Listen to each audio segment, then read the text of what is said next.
let's talk about double mini roundabouts. So when you're coming up to a double mini roundabout, sometimes they can be completely interlinked, like this. Now, when they're interlinked like this, I like to call them the double bubble.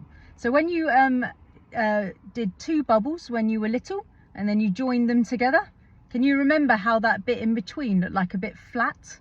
So the double bubble, the line is the new giveaway line. The double bubble line, that's where the new giveaway line is. So when you're coming up to these roundabouts, you need to treat them completely separately to each other, one at a time, okay? Literally one at a time. You come up to the giveaway line at the beginning, you give way to the right.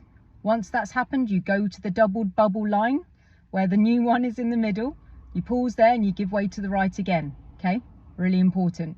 You treat them completely separately. I also liken it to a double egg. You know when you crack a double egg into a frying pan and there's two yolks and you're like, oh my God, it's a double yolk, I can't believe it. And then you think, oh, and there's, and then for some reason you think, oh, I'll just separate them instead of having them as one piece. So you get your knife and then you just separate them. And then that knife line is like the giveaway line at the roundabout, yeah?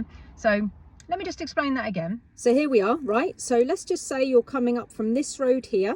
So you're coming up and you've stopped here. That's you stopped there.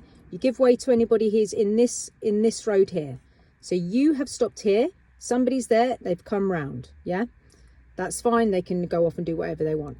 When you realise that you're here and there's no one on the right, then you drive forward to the line here, which I've explained to be the double bubble line, or the line where you put the knife through the double egg, yeah?